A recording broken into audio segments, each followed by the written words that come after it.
I lost my heart to a Galway girl. Oh, hey, didn't see you there.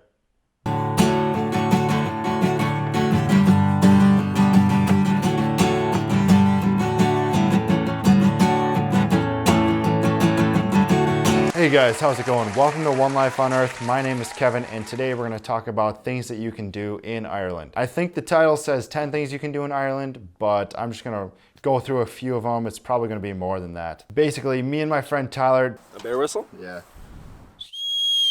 Took a trip to Ireland. We did a road trip counterclockwise around the entire country and Northern Ireland. And I'm going to tell you all the things that we did on our trip. Now, I think this will be a good starting ground to get you some ideas flowing of what you want to do when you're there. So we flew into Dublin, we got a rental car, and then we drove north. We arrived around midday and we knew that we wanted to start with some kind of hike or something. So I found this place to hike. It's called Slieve Binnian. It's in the Mourne mountains. It's kind of like this little national park area or state park type of deal. These beautiful mountains that have a lot of little hiking trails all over the place. Here's a picture of Tyler sitting on one of the mountain things with the beautiful green fields in the background.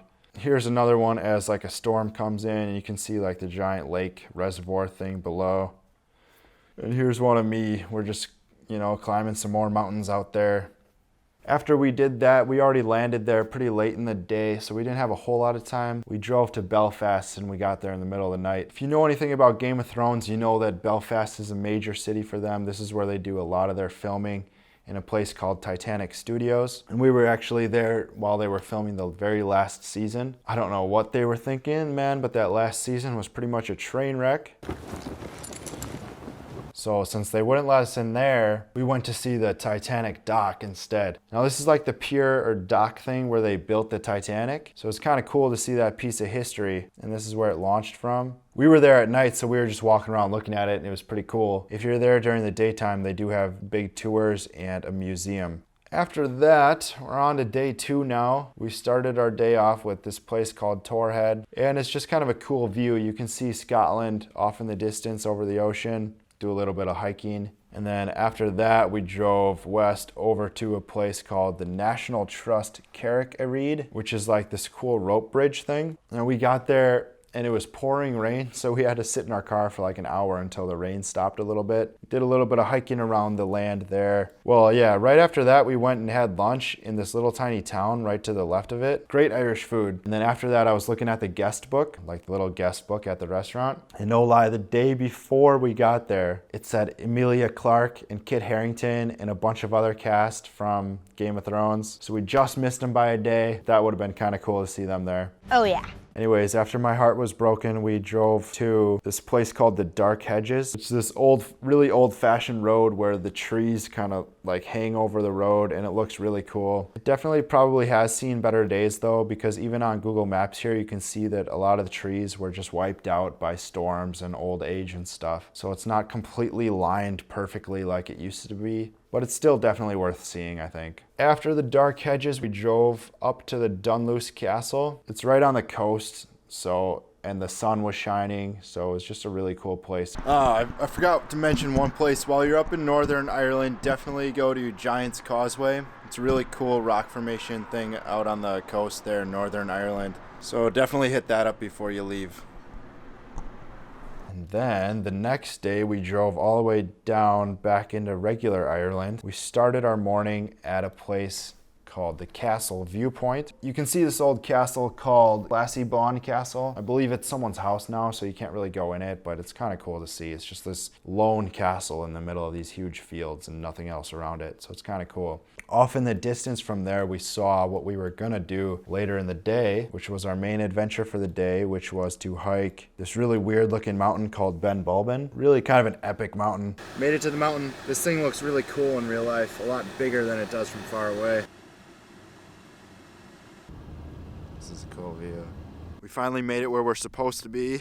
So that's where we're gonna go, up here. We hiked up the back. It took all day. This landscape was just phenomenal, just pure green grass everywhere. Really interesting and weird little hike.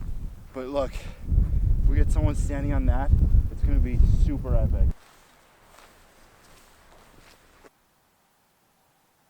No one else was out there. It's kind of hard to get to, kind of swampland everywhere, so you get soaking wet getting up on that mountain. But once you're up there, the landscape is really weird. It looks like kind of like Lord of the Rings type stuff.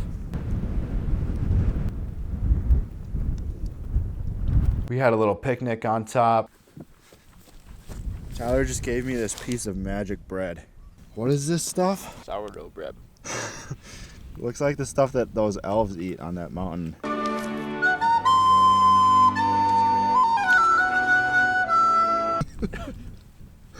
And then once we were on top, this lightning storm came in. Yep, there it is. You can see it coming in.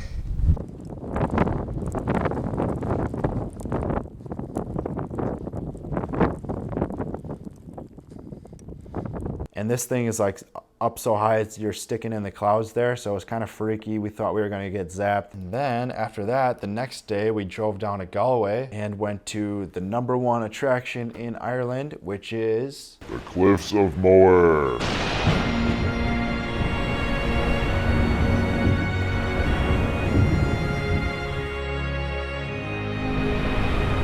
Or as I like to say, the Cliffs of Moher. I'm pretty sure it's Moher, but I like to say Moher.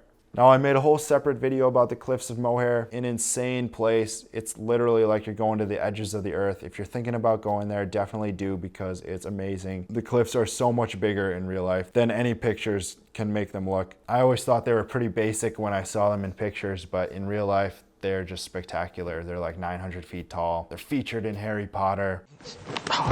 Especially if it's nice and sunny out. It's a beautiful place to hike around. After that, one of the next days, we drove down to this little town called Killarney. This is like the best little tourist town. A lot of little tourist-centric stores. You can buy like little trinkets, knickknacks. I think one of the shops even had the cones of Dunshire. I mean, obviously this would be much taller in the real game. We rented 2 bikes from one of the stores there, and we biked around the entire Kilarney area.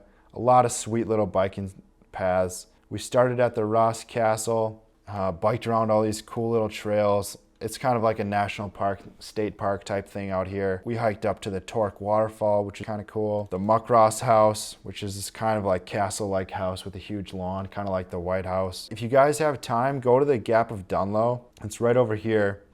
I've been told a lot of times that that's super awesome. I don't know why we didn't go. I think we ran out of time or something. Or maybe I'll have to do that the next time I'm in Ireland. So after a whole day of biking around and hanging out in Killarney, we're almost done with our trip. The last day we drove back to Dublin, and that was pretty much it for our trip. Follow us on Instagram to see all these cool pictures of Ireland and a lot of other really insane hikes that we do around the world. Pro tip, there's a song by Steve Earle called Galway Girl. Just keep that song on repeat. That's the only one you need while you're in Ireland. Trust me on that, okay?